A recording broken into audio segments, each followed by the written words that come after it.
Nearly 6 years after EA acquired the license to develop Star Wars games, we've had a handful of invasively monetized mobile games and 2 mediocre and controversially monetized Battlefront titles.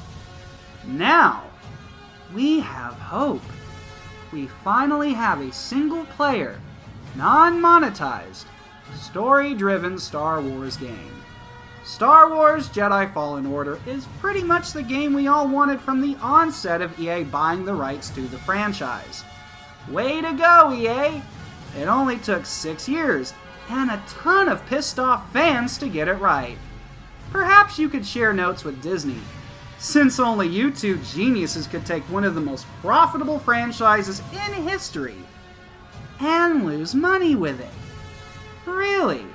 The effort it must take to fuck something up this badly, that should have been a sure thing. But maybe I am being too harsh. Jedi Fallen Order and The Mandalorian prove that Star Wars is not hopeless. I also can't fault the quality of the film Rogue One or the animated show Rebels.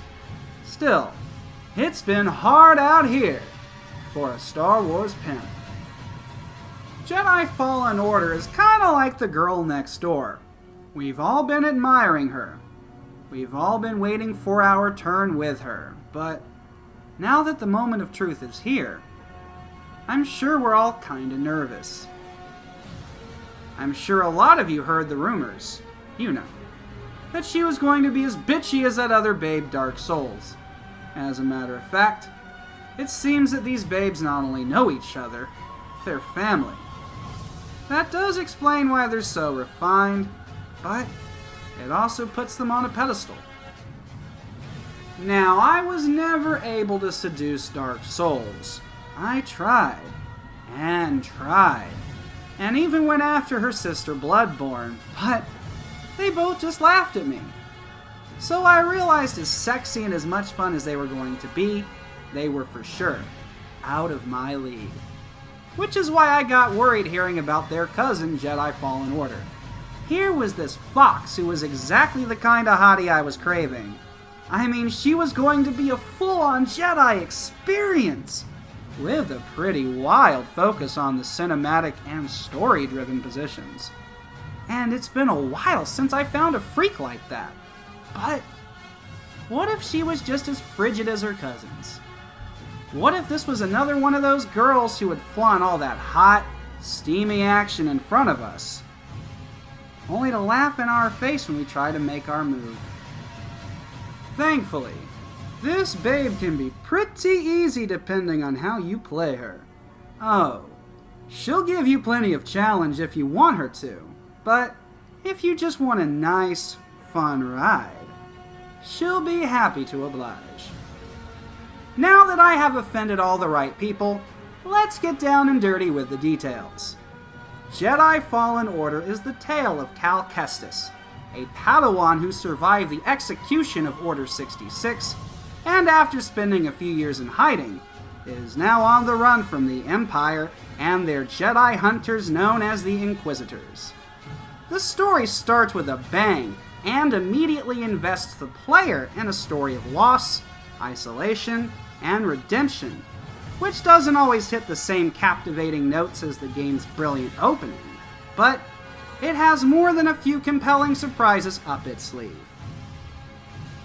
This story may not be as strong with the Force as we expected, but while the story may lack a compelling and unique narrative, it more than makes up for those shortcomings with a fantastic cast of characters that feel like they've always belonged in Star Wars. Cal is extremely likable, and while his story is cliched, it is easy to enjoy the ride we take with him, due to just how charming and expressive he can be.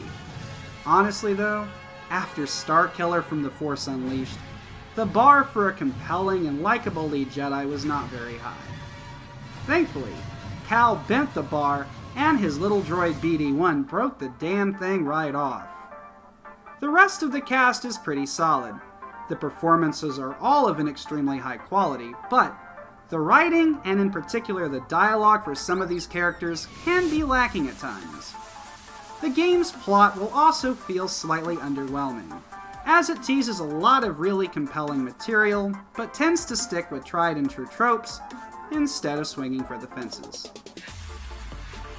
Thankfully, the story's execution, production values, and gleeful passion and enthusiasm for the source material ensures that while the story could have been better, it is often so enjoyable that you won't notice until long after the ride has come to a slightly anticlimactic close.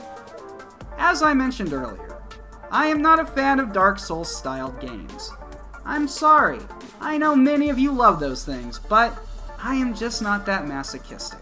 I am not one of these gamers who says, if you play on anything less than pull your hair out and smash the fucking controller difficulty, you're dead to me. I play games for fun. While I don't mind a fair challenge, and I do enjoy persevering through uncertain odds, I also do not like the thing that I play for fun to require me to get good to have that fun. I understand the appeal of being tied down by a sexy woman and having her go to town with a whip, cane, strap-on, and even a cattle prod.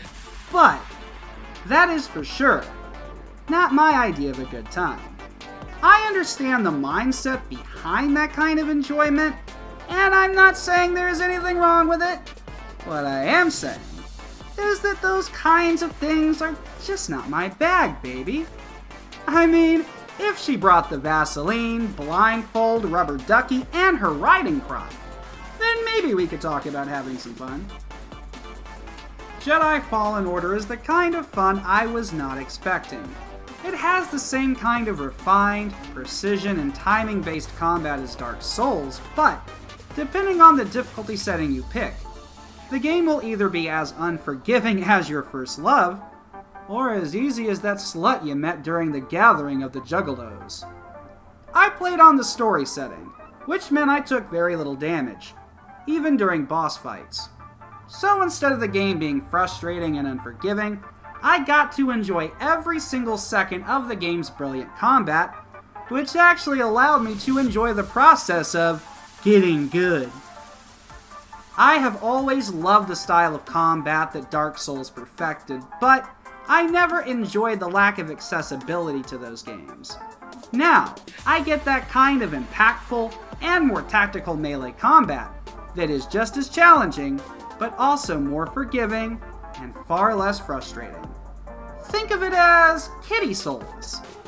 The game's difficulty also only comes from its combat. That is not to say the platforming or puzzle sections lack challenge, but if you fall off a platform, you lose no life and are brought back to the start of that sequence until you overcome it. And the puzzles are fairly straightforward, although they can be very satisfying and highly enjoyable. You will spend nearly an equal portion of time exploring the various planets you venture to, traversing death-defying platforms, and solving a ton of puzzles using your Force powers. Of course, you will spend the other portion of your time locked in some extremely intense and enjoyable combat action. Lightsaber combat has never felt this good.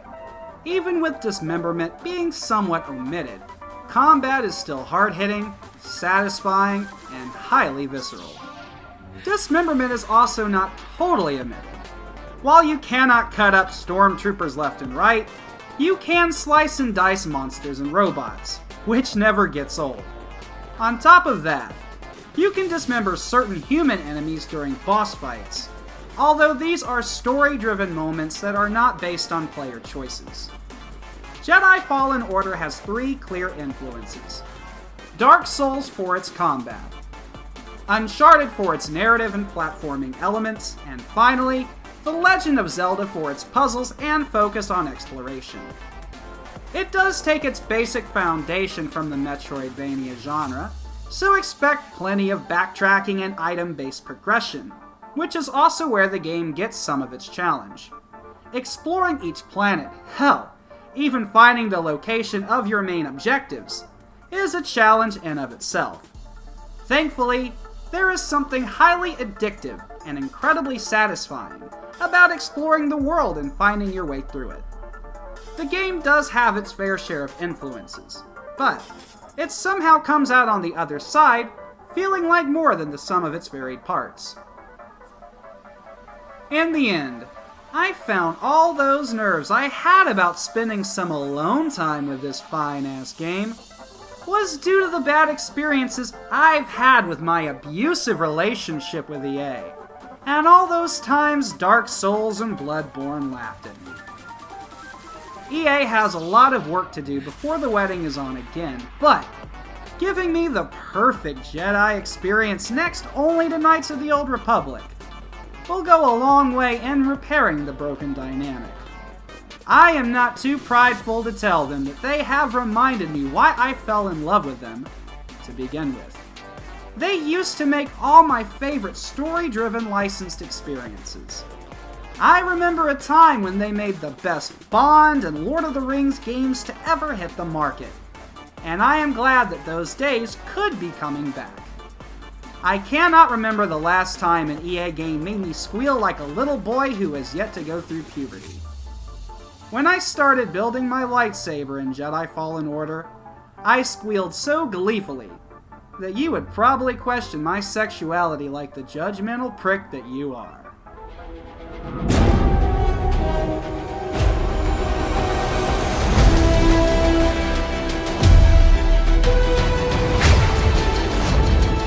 Don't stand out. Accept the past. Execute Order 66.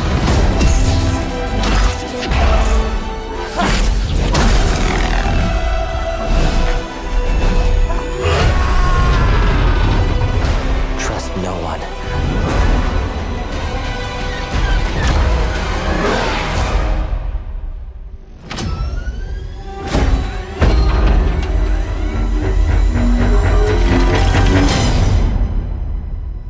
Trust only in the Force.